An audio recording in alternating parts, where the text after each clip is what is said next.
Hello! Magandang araw po sa inyong lahat. Napakaganda ng gising ko.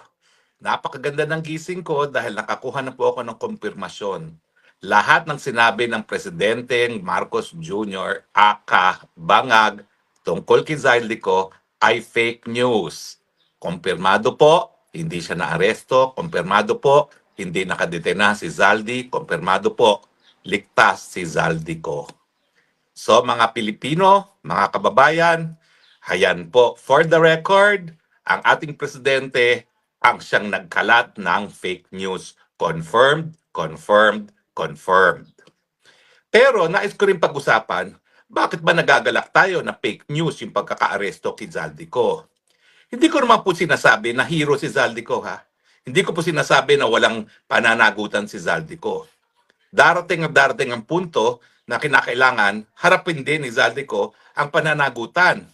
Pero sa ngayon, importante kasi yung siniwalat ni Zaldico. Hindi po pwedeng magmilinis ang ating presidente, aka Vangag, at sabihin na ang kanyang administrasyon ay sineryoso ang korupsyon dahil si Zaldico ang nagbigay testimonya na ang presidente ang arkitekto ng korupsyon pagdating po sa flood control scam at sa scam ng infrastruktura. Hindi po mabubura na bagamat siguro may pananagutan si Zaldico kung hindi siya nagsalita na siya mismo ang nag-deliver ng 25 billion na kupit pa ba yun? Napakalaking kupit naman yung 25 billion na yun, na kinurakot kay Marcos Jr. Wala tayo ngayong testigo na naglantad ng ganyang katotohanan. At siyempre, hindi gaya ni Madriaga, kapanipaniwala ba si Zaldico? Well, siyempre, unang-una, wala naman pong talagang magdududa na si Zaldico ay malapit na malapit, hindi lang doon kitang baluslos, kundi kay Bangag Jr. mismo. Bakit? Dahil alam natin na supporter na talagang matindi si Zaldico ni Marcos Jr. Nung kampanya, ako, tatayong testigo na yung Agusta helicopter na pressurized na merong sariling radar kaya kaya niya lumipad sa ulap, no? Naiwan kaming lahat dahil yung helicopter lang ni Bangag ang merong radar nung kami nagpunta sa saan ba 'yon? Sa Apayaw ba 'yon? Yung Kilabernos papunta ng Kalinga, hindi na kami nakasunod dahil siya lang yung may helicopter na may radar at maulap. Yan po, gamit 'yon.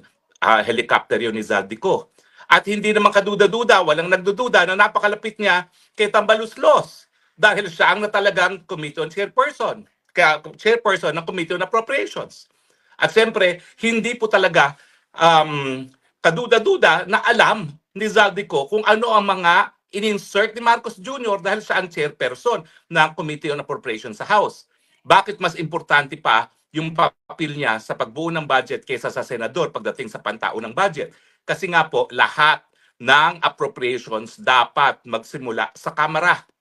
So waro-waro lang yung mga senador at mga senador, happy na sila kung collectively meron silang 150 billion na insertion na pagkakakitaan dahil 24 lang sila. Diba? So, wala pong kaduda-duda, may kredibilidad si Zaldico, hindi gaya ni Madriaga na dinideny ngayon ni VP Sara na hindi man lang niya kakilala yung Madriaga yan at tanging ebidensya niya na magkakilala daw sila ay larawan na alam naman natin, mag-political ka, no? Talaga namang ikay nagpapapicture-picture, no? Otherwise, walang boboto sa'yo, di ba? So yan po ang kahalagahan ni Zaldico.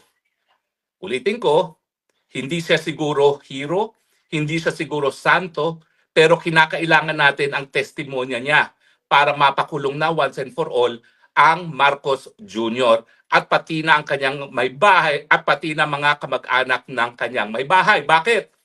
Kasi si Zaldico rin na nagsabi na pati pagkain pinagkakitaan. Di ba? Yung smuggling ng agriculture, bigas, asukal, isda, lahat na pinagkakitaan. Yan ang sabi ni Zaldico. Now, yung bang sinabi ni Zaldico may koroborasyon, siyempre po, sino makakakorroborate? Ngayon po, hindi nagsasalita yung Amina, yung dating DBM. Pero yung 100 billion, hindi mailalagay yan na hindi alam ni Amina. Alam po niya yan. Amina, taga-UP ka pa naman. Ano ba yan? Nasaan na yung dugo mong scholar ng bayan? isiwalat ng katotohanan. O, hindi lang po si Amina makaka-corroborate niyan. Yung maglolo na Bersamin, CJ, ulitin ko, ano ka ba? Chief Justice ka. Pag ikaw, tinago ang katotohanan, anong ehemplo, anong mensaheng pinararating mo sa mga kabataang mga abogado? Okay lang mandarambong, okay lang itago ang katotohanan. Samantala, alam naman natin na bilang Chief Justice, talaga ikaw yung naging personification ng katarungan. Kaya magsalita ka na. Ano ba naman yan? Hayaan mong ikaw maalala ng buong Pilipinas na siyang naging tupad sa iyong sinumpaang katungkulan bilang Chief Justice. Isiwalat ang katotohanan at hayaang magkaroon ng katarungan ng sambayan ng Pilipino. Ay bukod pa dyan, siyempre, si Tambaluslos can also corroborate. Wag silang makampante ni Tambaluslos, hindi kakanta.